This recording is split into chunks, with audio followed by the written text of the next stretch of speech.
This is the Comics Alternative, episode 209, This and That.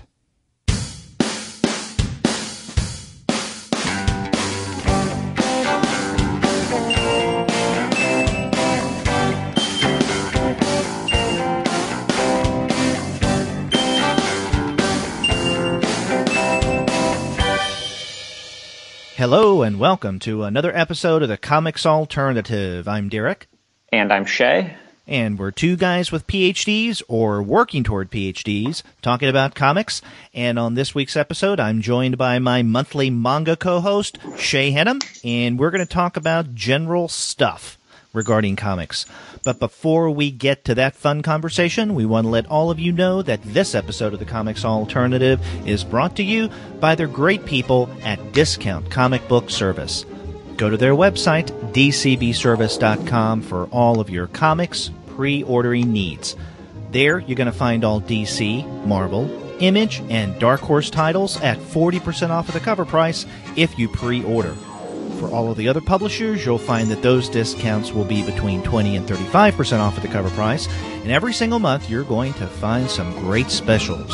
Sometimes those specials will be at 45% off of the cover price, sometimes at 50% off cover, but you know, often you can find discounts that are more impressive than that. Like this month you can get bundles of Vertigo titles or the recent Young Animal line from DC for 50% off. Yeah, they have a lot of bundles, and you can find discounts on individual titles as well by going to dcbservice.com. They'll take care of all of your comics pre-ordering needs, and after you do get your books there, please be sure to send them an email and tell them that the two guys with PhDs sent you. Well, Shea, for listeners of our regular weekly show, it may be a little unusual and perhaps unsettling, we'll see, to hear your voice. And so, well, first and foremost, I want to thank you very much for filling in for Andy Kunka. Yeah, it's a pleasure to be here, and I hope it's not unsettling for listeners of the regular show. Oh, I'm sure it won't be. But, I should explain to everyone why you're on and Andy Kunka isn't. This past weekend, Hurricane Matthew hit the East Coast, the Southeast Coast, and Andy lives in Florence, South Carolina. We weren't sure what kind of experience he would have with that hurricane, but it was a bad one. Both he and his wife Jennifer are okay, and their house is okay, but their neighborhood has no power, and they may have no power for the next week. So Andy, kind of at the last minute, he told me that he was not able to record this week's episode with me. So then we thought, well, do we want to cancel this week's regular review show? Do we want to try to do something different, kind of at the last minute, bring on another co-host? And we opted for the latter, thus you, Shea, being on the show. Yeah, and hopefully I live up to the work that Andy usually does. Yeah. Well, and I'm sure you will. But we're not going to be talking about what Andy and I had been planning to discuss, because I think that would have been too much of a task to throw at you at the last minute. Mm-hmm. We've mentioned on a previous episode or two that Andy and I were going to be doing a 2-part series on recent crime comics. And we actually had planned on this week being the first of those 2-episode series. We were looking at quite a number of recent crime comics. So since Andy wasn't able to join us, and since the number of titles we were going to look at were probably just too much for you to read and be prepared to discuss, within a 24-hour period, then we decided we're going to be postponing the crime comic series probably to early November. We're not exactly sure yet. Our original plan was to do one episode in October and then another one in November. We'll probably move them back to November, but keep listening, guys, and we will update you on what to expect. But in lieu of that, Shea and I thought that we would just talk about, well, whatever came to mind in terms of comics culture.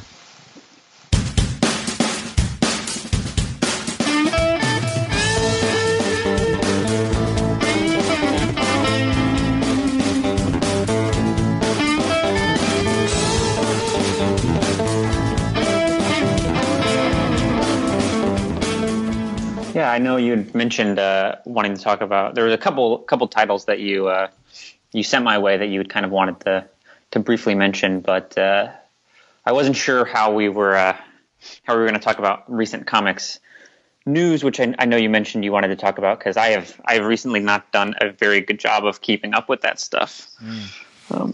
Well, the two titles that I sent your way are interesting, and I guess don't want to so much do an official review of these, but I do want to mention them and alert our listeners to their existence. Now, these are a couple of titles that we have received over the past month and a half from listeners, self-published work, people letting us know what they do and asking us to read it and possibly talk about it on a podcast episode. But before we get into these titles or mentioning these titles, I should say that we get emails all the time from people who say that they're creators, they're just starting out, they self-publish, and they want us to take a look at their work and review it on the show. And we appreciate people getting in touch with us about that. Sometimes we've been able to discuss their titles on the podcast. Sometimes we're not able. And if it's the latter, more times than not, it's a function of time. We just don't have time to do the number of reviews that we would like to do on the podcast. Other times, though, people send us titles that, as interesting as they are, really aren't up our alley. It's often, in fact, that we get people sending us work that they do that is, let's say, some kind of superhero narrative in some way, or it has that superhero feel to it, which, again, we appreciate people reaching out and letting us know what they're doing, but we don't focus on superheroes, especially mainstream superheroes. Now, more ironic takes, let's say, or maybe self-aware takes on the superhero genre, yeah, we've discussed those in the past. But when people send us superhero-ish comics, we wonder if they're listening to the Comics Alternative podcast, or if they're just sending us, something that's been emailed out to a number of podcasters and people in the media, and something like a form letter, and that happens, unfortunately. But so the vast majority of the stuff that we get from listeners, we don't read, or we don't have the time to discuss on the show, let's say. But these two titles I thought were interesting, and maybe we can say a few words about them. Now this first one was sent to us last month, and this is Paper, Rock, Scissors, and Stuff Wars. That's the title, Paper, Rock, Scissors, and Stuff Wars. And it's not "and stuff," it's N apostrophe, so that's the N sound.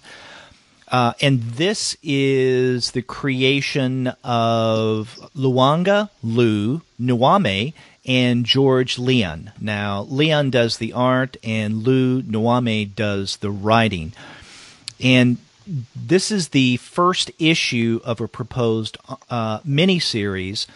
And when Lou emailed me several weeks ago, he gave me a little information about this comic. And so I want to, highlight some of the things that he wrote me about. He said he took the game, Paper, Rock, Scissors, that everyone knows, and transformed it into a planet-wide battle between living versions of all the elements. So in this first issue, you have a community of, or I guess a tribe, a city, a town of paper, and then you have a community of rocks, you have a community of scissors, and then there are others as well, right? But he said he thought of the idea, Lou did, after speaking to a friend's uncle who grew up in rural Mongolia. He says, I was surprised to find out that they play rock, paper, scissors there. I realized how universal this game was and decided to knock it up a peg and make it into an actual war. And that's what we have playing out in this first issue. And in fact, this first issue that he gave us a copy of, that actually was free on Amazon for a little while back in September. This is the chapter 1 of a proposed 5-chapter graphic novel. And right now, this is being kickstarted. So if you go to Kickstarter and do a search for Paper, Rock, Scissors, and Stuff Wars, or you can do a search for Zelpha Comics. That's Zelpha Comics. You're sure to find this. And as of this date of recording, which is the 10th of October, there are 21 days to go. They've already met their goal of $942. So it's a successful Kickstarter, but you can still get in on the ground floor. You got 21 days to go, probably about, 19 upon the release of this episode. So definitely check those guys out. So Shea, now you had a chance to look at Paper, Rock, Scissors, and Stuff Wars. What are some of your thoughts?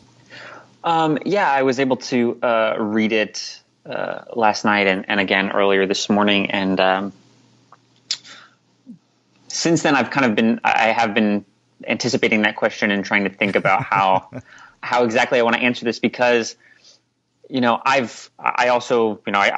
do this show with you, and I've been writing about comics online for several years, and so I am familiar with these kinds of emails from people who self-publish these comics, and they send it out to critics and reviewers and podcasters, and I think there is something really admirable about that willingness to make work, to actually start and finish the work, to put in the labor necessary to bring it into being. And so it's difficult to talk about these things that are very obviously labors of love, and because you don't want to you don't want to be too harsh, you don't want to be too mean, but you also want to be honest about the work. And so for me, Paper, Rock, Scissors, and Stuff, it didn't work for me. That's not to say that it's far and away not the worst comic I've ever read. But it does a lot of the things that kind of really instantly turn me off of comics, and stories in general. Just the general conceit of taking rock, paper, scissors, and stuff, and kind of translating that very simple, basic game that doesn't really have any sort of narrative. It's just that conceit alone is something that I think ordinarily I would kind of make me stop reading something, but that's more of a personal thing than anything else. But so I think this book, it really just was not up my alley. It really was the kind of thing that I wouldn't ordinarily read. I ordinarily wouldn't be interested in. But again, I do really admire that willingness on the part of of Luanga Nuame and of George Leon and everybody else involved to actually have the idea and to make it and to follow through with actually producing this thing, which is something that most people, regardless of how good or not good they are at drawing or writing or making comics, they just don't follow through on that. The most important part of making comics, which is to actually make the thing. So, it didn't work for me, but there are admirable qualities about it. But you seem to be a little more into it than I was. What were some of your thoughts on it? Yeah, no, I thought I liked Leon's art. I thought that was interesting. The conceit, I think, is a little wacky, but that's part of its charm, right? Mm-hmm. And in reading through this first issue, there's on a realistic level. Now, of course, we're assuming that there's no such thing as sentient paper, rock, and scissors, of course. Mm-hmm. But, these cultures are all living on the same planet, but they're not aware of each other's existence, which is a little unrealistic as we get into this first issue. And we're thinking, okay, why don't they know of each other's existence until this story begins? Because the cultures have been around for so long. But again, this is one of those things that you just have to suspend belief, because this is definitely not a realistic narrative, and mm-hmm. they're just having fun. See, it just strikes me that this is one of those comics, what you find many times with webcomics, right? A way to tell a story that engages a number of people. Sit back, enjoy the ride, don't think too much about it, and just have fun doing it. And I think mm-hmm. that's the way that I came to Paper, Rock, Scissors, and Stuff Wars. So, there it has a lot of potential. Now, how it reads as a complete, what I guess will be a 5-issue or 5-chapter graphic novel, I don't know. But this first issue seems to kind of throw you into this strange world. Apparently, the second issue, from what I've seen, from what Lou Nuame has mentioned in an email, is where you're going to have a lot of character development. So with this first issue, you get a sense of who these communities or who these cultures are in a broader sense, right? So who are the paper folk, who are the rocks and the scissors, and there's even plastic. So we get the communities, but I guess we're going to get into more detail with individual characters with issue 2. So, it's something different. It's something that we normally don't discuss on the Comics Alternative, and it's not often that we talk about current Kickstarter campaigns on the show. But again, given the fact that we had this problem at the last minute with the hurricane, and we wanted to just do a show and talk about whatever, I thought I'd throw this into the mix.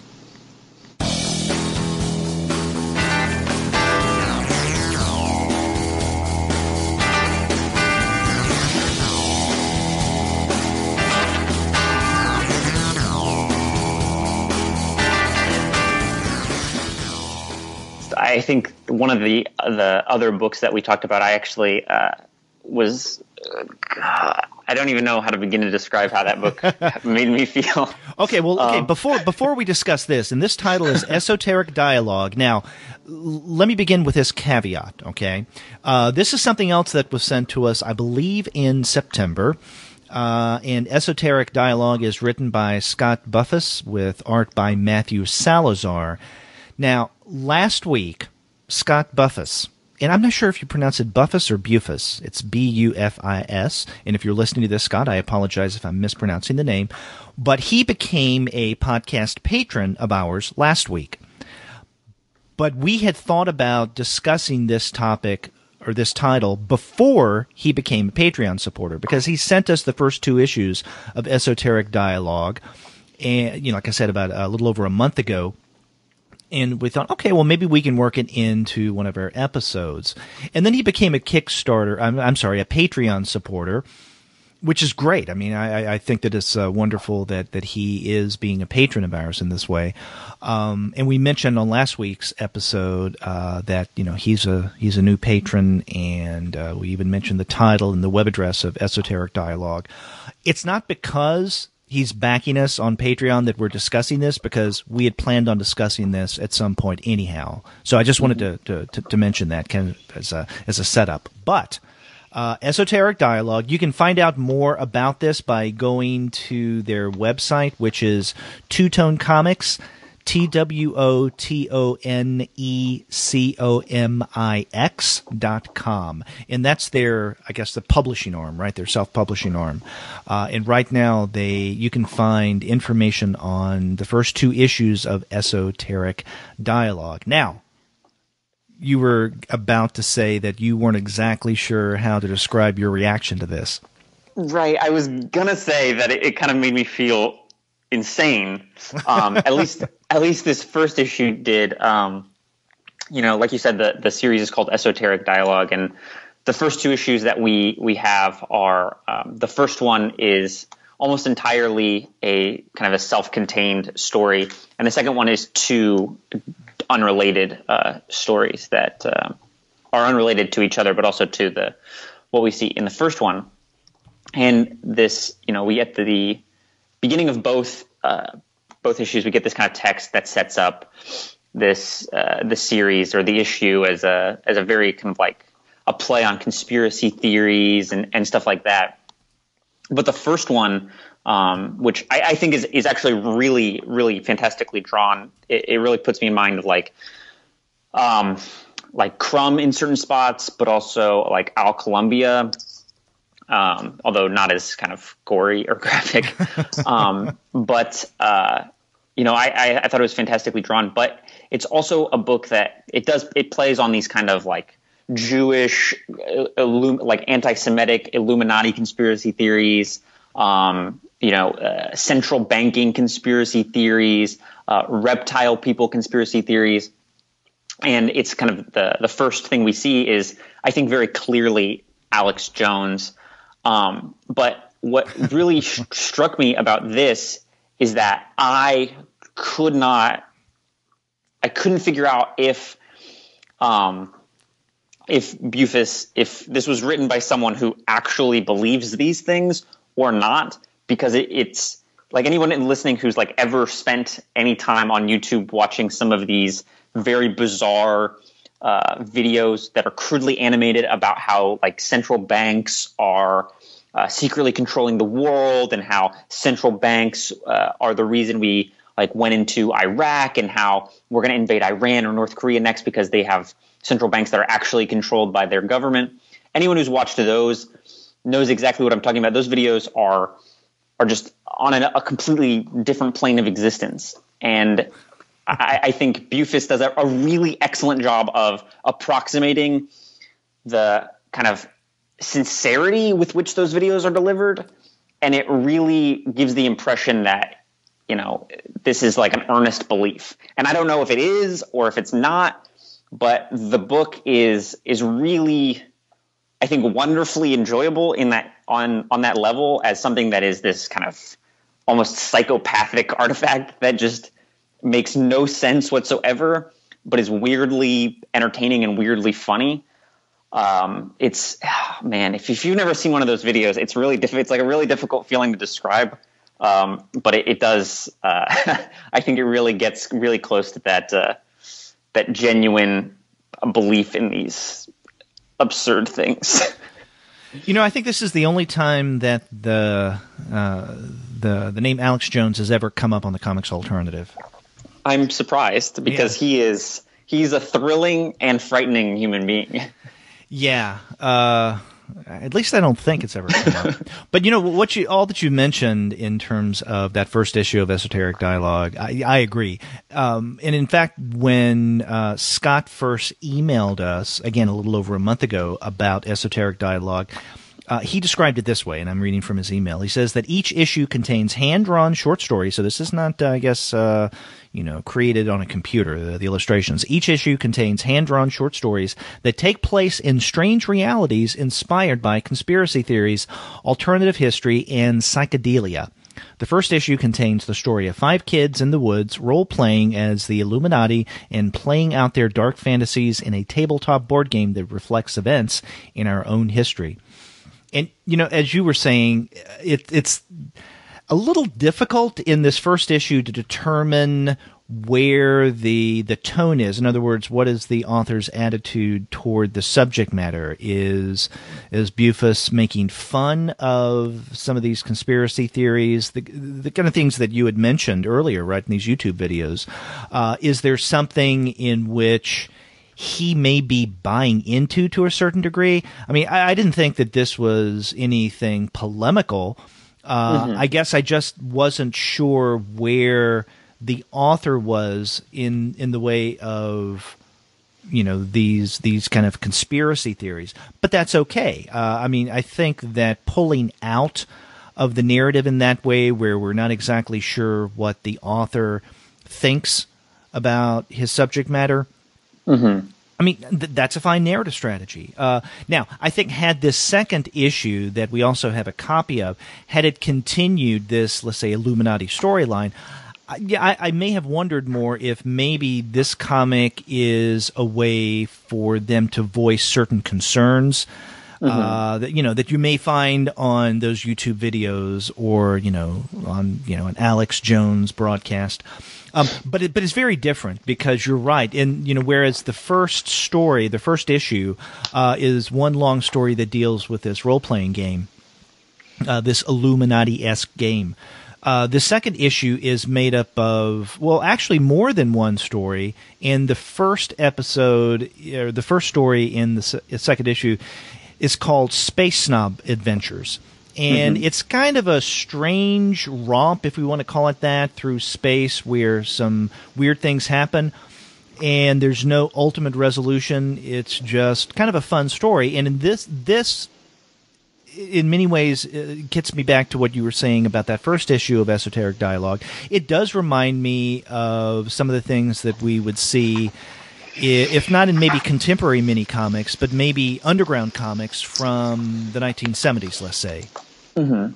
Yeah, I was just about to say I was taking another look at this as you were talking, and I mean the second story we get, A King Among Them. Yeah, A King Among Them is that it ends with this sequence of a character kind of being engulfed in this goopy, viscous black liquid, and it's I think apropos that you said it reminds you of contemporary mini comics and contemporary kind of alternative comics, because as I was reading that, I was thinking specifically of some illustrations that Michael DeForge has done. The way that black liquid is drawn, the kind of texture that it has, the viscosity that it has, really reminds me of the way that he draws a lot of liquids.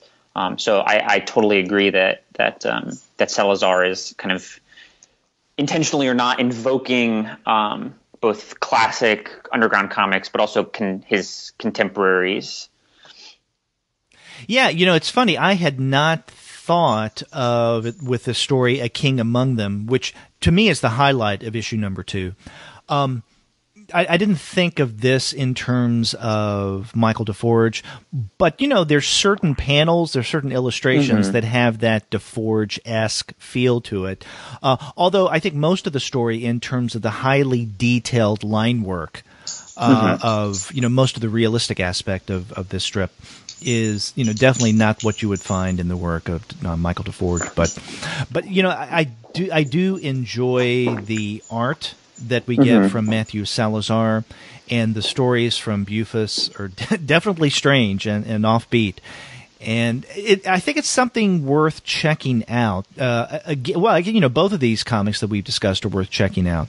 So if you want to find out more about Esoteric Dialogue by Scott Bufus and Matthew Salazar, go to the website of Two Tone Comics, and it's comics with an X, so twotonecomics.com.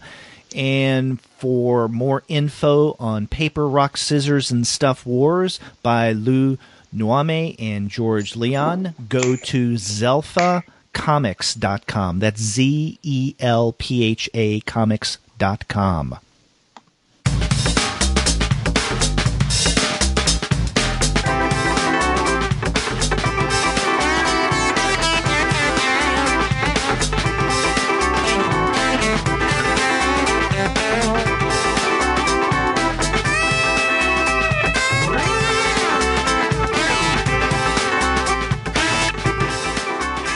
So what else did you want to get into today? Because I know you wanted to kind of have a freewheeling discussion about some other stuff. Well, one of the things we have not talked about on the manga show, which is when you and I usually get together, is the work that you do for other blogs, other websites, the comics reviewing that you've done in the past and also currently do. Now, we've alluded to it in passing. Like, for instance, we'll discuss a title and you say, yeah, I wrote a few words about this and then you'll mention it. But we really don't go into detail about your role as a reviewer on websites other than the Comics Alternative. So, well, let me ask you, what kind of review work are you doing now?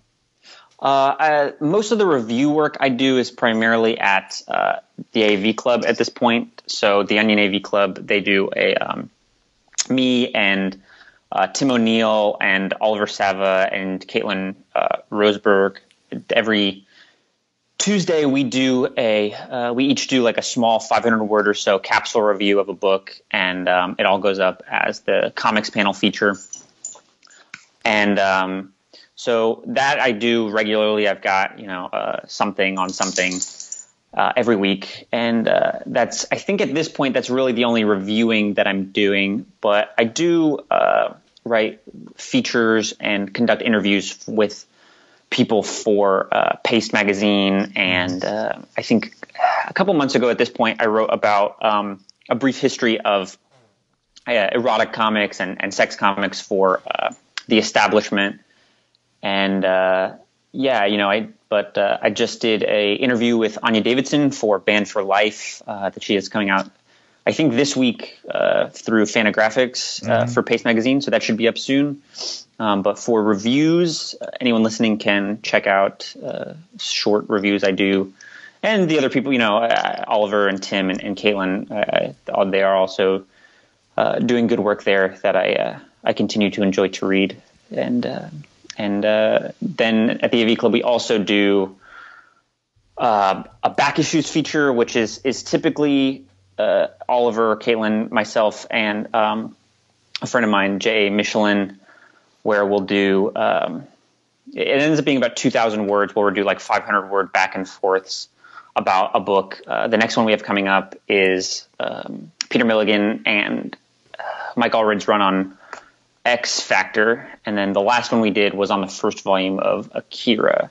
So that's monthly, and people can look for that too. I hope we do a good job. I'm proud of the work we're doing there. But yeah. Now, you mentioned your interview with Anya Davidson, and what did you think of Band for Life, which comes out later this month? Yeah, I really like Band for Life. It's the kind of work that I really tend to gravitate towards. I like a lot of the stuff Fantagraphics put out, but Anya Davidson's work in particular is something I get really excited about. The way she draws is just right up my alley, and I love. And it's something we talked about in the interview is her color palette, but particularly her choice of colors and what she colors with in Band for Life to get that kind of weird, almost black felt poster texture. So I really enjoyed Band for Life. I think Anya Davidson is a terrific cartoonist, and I really enjoy reading. I really enjoy reading her work. She shouts out Tadanori Yoku, who is a Japanese poster artist from the 1970s, who I really love. So I was excited about that when she mentioned him in our interview. But yeah, I thought Band for Life was great. Have you gotten a chance to read it yet? Or no, I haven't, and I'm looking forward to doing so. If I'm not mistaken, there was something from Anya Davidson in last year's Best American Comics volume. Is that correct? Do you know? I don't do a very good job of keeping up with the Best American Comics volumes, but it wouldn't surprise me. She's always putting out, small mini comics or zines. I know she also had, I don't know if it's out or not. I know she was doing a pretty good sized length kind of mini comic for Retrofit, but as part of their I think spring, maybe fall 2016 lineup that they kickstarted. But yeah, I don't know. I should try and get a copy of that. But yes, in fact, I just looked it up because we discussed it last year. As we usually do, it's our penultimate show every year where Andy and I will look at that year's volume of Best American Comics. And so in last year's volume, which was edited by Jonathan Lethem, a selection from her School Spirits was in there. I thought I remembered that. Yeah, that's weird because I thought School Spirits, the years where they count the Best American are all weird. So right. I just know that School Spirits was actually the book of hers that the first book of hers that I ever came across. So yeah, I'm not surprised to see it in at least one of those volumes of Best American Comics. Yeah. Well, let me ask you. You were saying that you interviewed Davidson. Did you do so? Is it a text interview? Is it a recorded interview? We exchanged emails because I was actually in New York, so I was on planes and trains and in automobiles for 4 or 5 days, and we were trying to get it done at the last minute, and I had to turn in the transcript. I had to file a transcript a couple days ago, so we didn't really have time to sit down and talk on the phone. So we just shot some emails back and forth, and which is nice. I like the freedom that format provides. Because do you usually do interviews over the phone, or do you do them via email? It depends. It depends on what the other person is comfortable with and what their schedule is like. I've done a lot of interviews via text, via email, and I've done I think just as many at this point on the phone. When I interviewed Dan Clowes for the AV Club or Mike Mignola for Paste, I did I did it on the phone because, they had 30 minutes in the middle of their day, and that was, what worked best for their schedule. And other people are their schedule is more accommodating. It's more it's looser, and they have the freedom to spend a week exchanging emails with me. So it just depends on the person I'm interviewing and what the situation at the time is. So how do you make contact with the creators? Do you do so through their publicist, or do you try to contact them directly, if you can? Yes, some of it is, I have an editor at Pace, Sean Edgar, who is a great guy, and sometimes, people will come to him with stuff. The Mike Mignola one came about because I think the press people at Dark Horse were trying to set up a bunch of interviews for, I think at the time it was the Frankenstein Underground series he was doing. And so Sean reached out to me because he knew I was a big fan of Mike Mignola, and he asked me if I would be interested. Other times it's, publicists. I reach out to them, like with Anya Davidson. I was interested in talking to her about Band for Life because I really enjoyed the book, and I wanted to talk to her about it. And so I reached out to Jack Cohen at Fantagraphics, who is a great press person. And other times, Jack has come to me. She was trying to set up interviews with people for Dan Clowes when Patience came out, and I've worked with her over the last couple of years, and apparently she likes the work I do, and so she reached out to me on that one. She reached out to you for Dan Clowes? Yes. Okay. You know what? Okay. Which I felt very honored about. I felt very gracious about. You know why I'm asking is I'm a little jealous and now a little ticked because right before, and maybe I asked too late, but before Patience, I had inquired about the possibility of an interview with Clowes, and she said, no, he's not available for interviews. Yeah, she was telling me that he does very few interviews. I don't know if it's just a personal preference or if it's a schedule thing, but I can pretty much guarantee you that if I wasn't writing about comics for the AV Club, if I wasn't a regular contributor there, I probably wouldn't have gotten that opportunity. I think it had more to do with the profile of the outlet that I could get the interview. Right, and I understand. That's something that, this has happened a number of times with us on the Comics Alternative, is that, we don't have the cachet, I guess. We don't have the pull that some media outlets do. I know that, there have been, occasions where people say they don't have time for an interview with us, but yet they have time for another outlet, but that outlet is a much bigger megaphone, let's say like NPR. And, on the one hand, that makes sense to me. I understand that publicists and creators have to invest their times and energies the best way they can to get the most impact on a review. But there's another part of me that says, I'm pissed. And we've even at times refused to do interviews when someone says, well, they won't do it the way that you normally do interviews, but if you change your format, in other words, if you send us 10 questions, via email, then we'll pass those on. We don't do those kind of interviews, and so we say thanks, but no thanks, as politely as possible. I'm just interested in how you go about getting the interviews. The vast majority of the occasions where we do interviews is reaching out directly to the creators. I prefer that. Because I think it cuts out the middleman, but there are the publicist, in other words. But there are occasions where we have to go through the publicist. Either it's the publicist or the marketing department that comes to us about a potential interview, or if it's difficult, if not impossible, to get in touch with the creator through the usual channels. In other words, they don't make their email address known. Then you go through the publicist. So we do what we can, but it would have been great to have interviewed Clowes, but I'm glad that you got to speak with him. Yeah, it was a humbling experience to say the least. But yeah, Preston Comics is a kind of a tricky. It might be too inside baseball for people listening who aren't interested in how this stuff works, but it's a tricky game because you're trying to negotiate. These. Getting your authors into these high profile outlets, but yeah, I definitely understand. I definitely understand where you're coming from on that as well. Yeah. Of course, first and foremost, our main criteria when it comes to an interview is, do we like the book, and do we want to have the person on the show to talk about the title? Yeah. So. That seems like pretty good criteria. Yeah. I try not to do any interviews with people who I'm not a fan of. That makes for kind of a tense and unenjoyable interview for everyone. Yeah. Oh, no. We've never interviewed anyone whose work we do not respect. But, I mean, there are occasions – I was saying that there – more times than not, we reach out to creators whose work we really enjoy, that we want to have them on the show. But there have been times that someone has reached out to us, let's say a publicist or even an artist, on a rare occasion.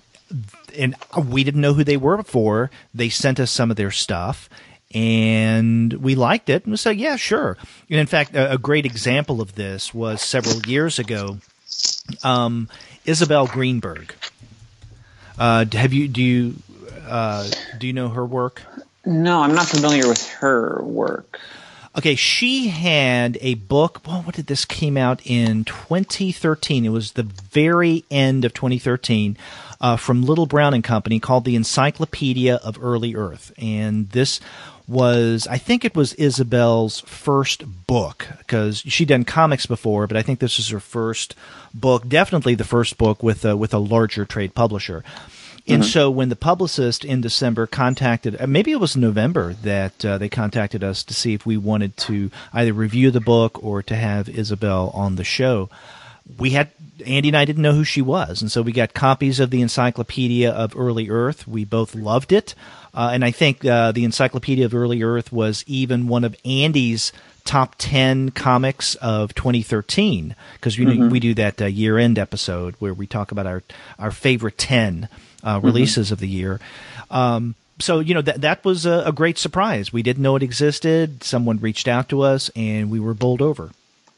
Yeah, it's always, wonderful when that happens. I think, what is I'm thinking of one in particular that, this was a couple of years ago now, but Stephen Collins, who is an illustrator for The Guardian, I can't remember the publisher, but they brought over, it had been originally published by some UK publisher, Jonathan Cape. It's a big UK publisher, and I couldn't remember the name of it. And I got an email one day asking if I would be interested in reviewing this book.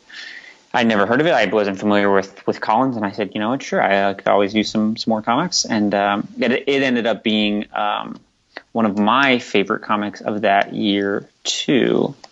And what is the name of it? I'm blanking because I'm a terrible person. The Gigantic Beard That Was Evil. That's the one. Yeah. Oh yeah.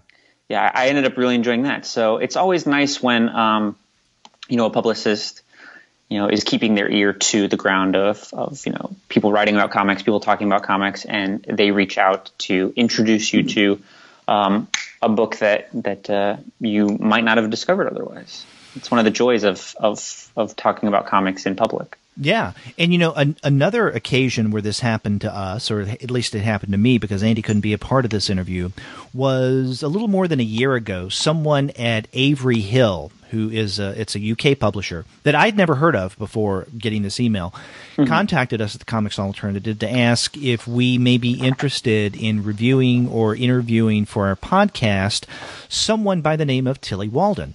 And if that name sounds familiar, is because this year she was a big winner at the Ignatz Awards. In fact, she won in a couple of categories.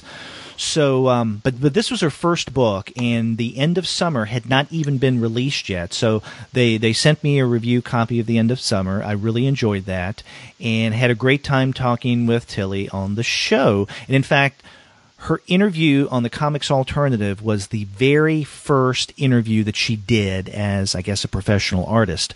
And she was 19 years old at the time.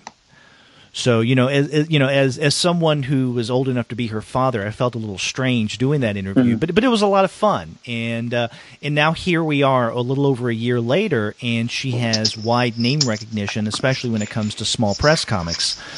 So, we're just proud that she was our first interview, or that we were her first interview. And so that's another one of those occasions where someone contacts us. We didn't know about their work before, and voila, it's something that we're impressed by. And then earlier this year, something happened with the book In the Sounds and Seas by Marnie Galloway. Are you familiar with that? I'm not. Her name sounds familiar, but I'm not familiar with that book. Okay, yeah. Marty lives in Chicago, so I know some of our friends and co-hosts who are in the Chicagoland area, like Gene Cannonberg, knew who Marty was. But I didn't know who she was, and I got a review copy of her book back in May, I think it was, In the Sounds and Seas from One Piece Books. Mm-hmm. Didn't know about the book, hadn't heard of her before. It was a wordless graphic novel. I read it, really enjoyed it. And in fact, this was a 2012 Xeric Award winner.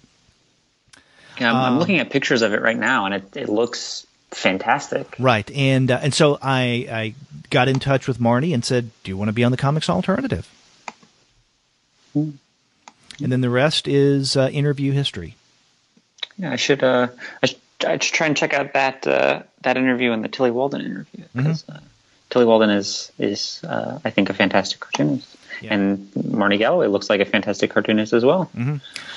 Yeah, we do a ton of interviews on the Comics Alternative. Like I said, most of them are ones that we seek out, but every now and again, you never know. So, as our listeners, if they have any suggestions about people that we may want to interview, hey, get in touch with us and let us know. This could be the next Tilly Walden or Marnie Galloway.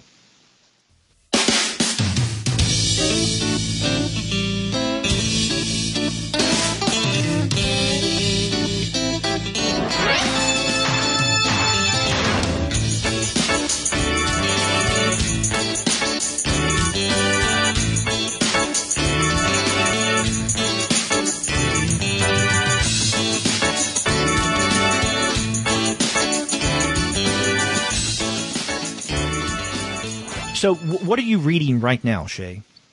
That was another one that you would mention wanting to talk about, and I was kind of dreading talking about that because I have really not read much outside of the books that I've been reviewing or reading to interview people for Paste and the AV Club. I go to the comic book store every Wednesday or every other Wednesday, and I pick up my comics, but they so far have been acquiring dust in my closet for the last couple months at this point.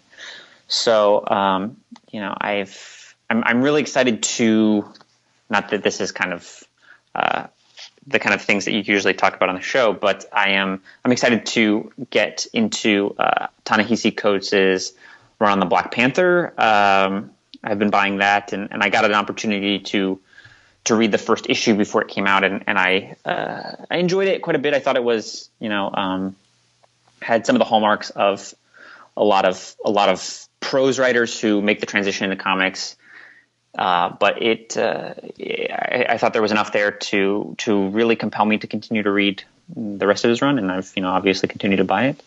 And I'm excited to catch up on Island, which I buy every month, and I was really enjoying before I basically stopped reading comics. But I have done a bad job of reading the comics that I buy, and so I don't really have much to talk about on this one. What about you? Outside of the stuff you've been reading for the show, have you gotten a chance to read anything of note recently? Well, I mean, reading things of note, definitely, but my situation is very much like yours in that almost exclusively what I read right now in terms of comics is primarily for the podcast. Mm-hmm. They could be books that we're definitely going to review specifically for the podcast, or, the creators that we're interviewing, or they could be, let's say, earlier works by the creators whose recent works we're about to discuss for a review episode. So it's a rarity now that I get around, or at least have the time, to read things on my own for my own enjoyment without being prompted by the podcast. That's not to say that I don't enjoy reading the stuff that we read for the podcast. I mean, I definitely do. You know, we have it as a policy from the very beginning of the Comics Alternative that we do not review titles on the show that we wouldn't recommend to others. You know, now we may have some issues or critiques of a comic. In other words, we may not be completely sold on it, but ultimately we would recommend it. And there have been occasions where we think we want to review something for the show, then we read it and we go, we can't really say much good about this, and so we decide to review something else. So all that's to say that I enjoy the stuff that I'm reading for the show. But I guess if I've read comics lately that really aren't specifically titles that we're reading for the show, they have kind of something in an indirect way to do for the show. So, for instance, I usually am not very good at keeping up with titles, series that I start with. Let's say we review a #1 issue on the podcast, and then, like for instance, Fred Van Lente's Weird Detective, right? So back in the summer, we reviewed the first issue of that. I think I read the second issue, but I didn't go on to read the subsequent issues. But because we're planning on doing both a horror show for Halloween, around Halloween, and the upcoming 2-part crime series, I wanted to go back and catch up with some of those titles that I had, read the first 1 or 2 issues of that we reviewed on the show. And Weird Detective was one of those. Another one of those titles was Diggle's Control from Dynamite, which I absolutely love. I mean, I'm a big fan of crime comics, but those are 2 titles that I've recently been catching up with that I really enjoy. Yeah, I was the most recent comics that I've read, I completely forgot about until. For some reason, when you were talking, I was reminded of as I think I mentioned earlier on the episode, my memory is terrible today. I was in New York last weekend, and when I go to New York, I like to visit Kinokuniya, which is a Japanese bookstore right across the street from Bryant Park. Anyone who lives in New York, anyone listening who lives in New York or visits New York, I highly, highly recommend going there. It's a phenomenal bookstore. But on the second floor, they have the comics.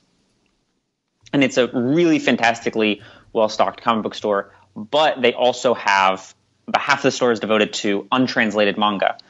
And when I go to Kinokuniya, I like to just go and pick up stuff that looks cool. Stuff that just the cover looks fantastic, or, maybe it's a manga that hasn't been translated, but I've heard about, I've seen images from, and I'm just, I gotta have this. I gotta look at this because the art in it is fantastic.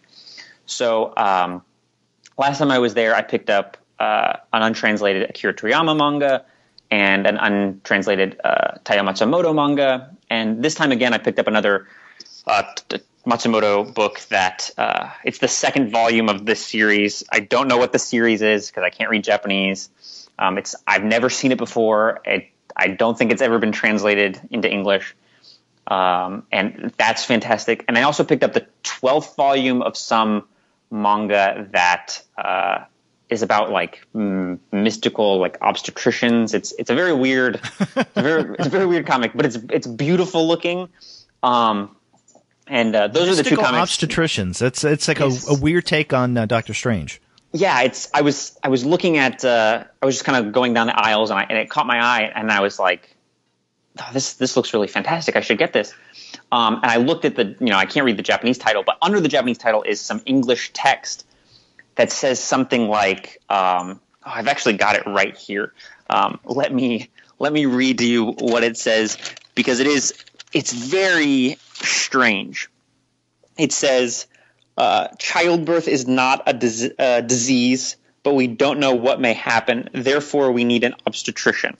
And it seemed very weird. It seemed good looking, and so I picked it up. And those are the 2 comics that I have been enjoying lately. Comics that I can't totally make heads or tails of, but that look really beautiful. And that's actually an exercise that I recommend to people if you're ever in Europe or can buy Italian or Franco-Belgian or Spanish comics that haven't been translated, I absolutely recommend picking up something that you can't necessarily follow the narrative of, you can't read the words of, but that looks beautiful. It's something I enjoy, and I think everybody else should get in on this too. Well, as you were talking just now, it occurred to me, it caused me to think of two other titles that I have been, or titles and or series that I've read recently that aren't specifically books that we've discussed on any of the Comics Alternative shows. And you're right, it would be an interesting exercise in picking them up even though you can't read the language. Now, I've read the English translations of these, but one that I read just yesterday, in fact, is the second Tyler Cross book. I don't know if you're familiar with the work of Fabien Nury, a French creator, but he has a series that he does with the artist Bruno, based on this character, this crime noir character called Tyler Cross. And on the very, very recent Eurocomics episode that Edward Govan and I just recorded, we looked at the first volume of the Tyler Cross book, which is called Tyler Cross Blackrock. And I really enjoyed that book. And but that came out, I think, originally in French 2013. It was translated digitally into English last year.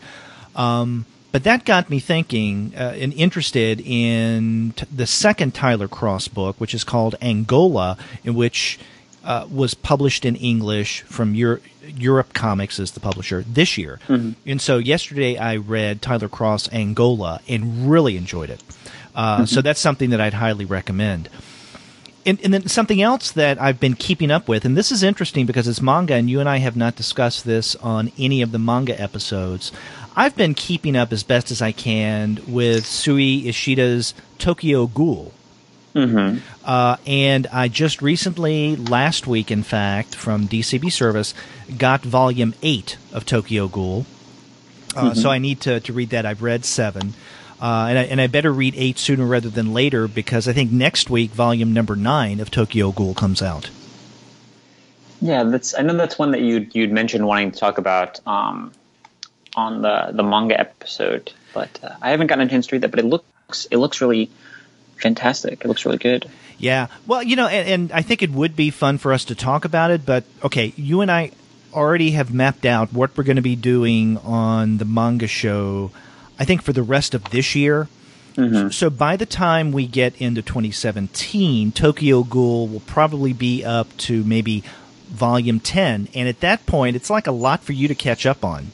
Yeah. I know we've already committed to one secret long-term project that we have to prepare for next year. But one day we should... I've long joked about sitting down and reading all of Naruto, and maybe one day we can do a manga podcast that's just me talking about Naruto. Yeah.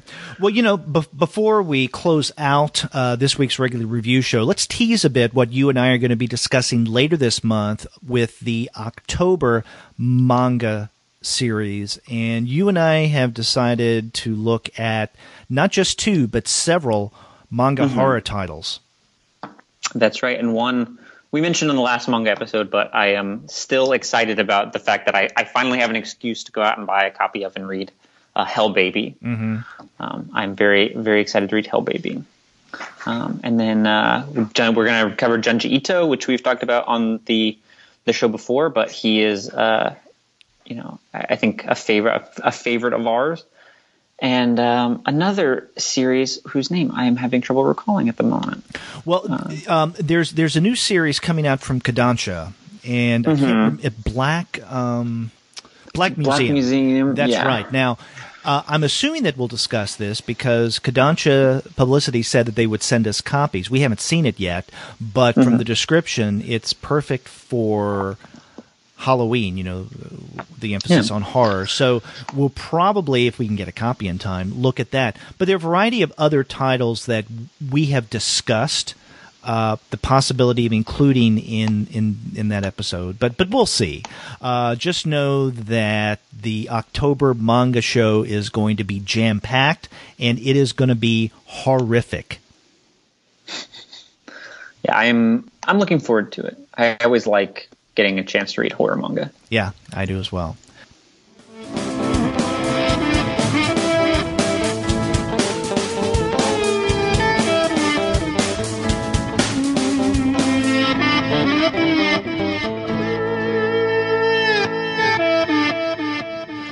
So that's what we have to tease for late in October.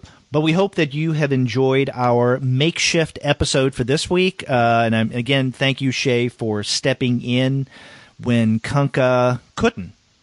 Yeah, absolutely. I'm glad Andy is okay. He wasn't hurt by the hurricane, and I'm glad I was able to step in. And hopefully, my voice wasn't too unsettling for regular listeners. No, it was just fine. And I'll pass on the kind words to Andy. And if our listeners want to get in touch with Kunkka and let him know that they're thinking of him, well, you can email him at andy@comicsalternative.com. But, before you do that, make sure that you head on over to the website of our sponsor, which is Discount Comic Book Service, because then you can pre-order a lot of great comics at wonderful discounts. And then when you contact Andy, you can say, I hope you're doing okay, you're not flooded, and guess what I'll be reading soon. So definitely check out dcbservice.com. And after you do get your comics there, get in touch with us and let us know what you think about this week's fill-in episode. If you go to the website, comicsalternative.com, you'll find that you can leave us a voice message from the comfort of your own mobile device or desktop computer by using SpeakPipe. Or you can call us the old-fashioned way by picking up the phone and dialing 415-3-COMICS. That's 415-326-6427. If you want to email us, you can email us at twoguys@comicsalternative.com. If you aren't unsettled by the sound of my voice and you want to get in touch with me specifically, you can email me at shay@comicsalternative.com. And Derek, if they want to email you, how can they do that? By emailing me at derek@comicsalternative.com. You can also find us all over social media such as Twitter, Facebook, Tumblr, Instagram, Google+, Goodreads, Pinterest, and YouTube. You can subscribe to the podcast through iTunes. You can stream us on Stitcher. You can also find us on TuneIn, on Spotify, and on iHeartRadio. And if you're an Android user, on Google Play Music. But you can find every single one of our podcast episodes, as well as the reviews and comics-related commentary that we post on our blog, simply by going to our website, comicsalternative.com. So a lot of ways of people to get in touch with us. That's right. That's right. And we do appreciate your contacts. So, if you're someone like Luanga Nuame and Scott Bufus, definitely let us know the kind of comics that you're creating as well. So thank you for both Lou and Scott for sending us copies of your comics. We had a great time discussing them. And until next week, I'm Derek. And I'm Shay. See you later.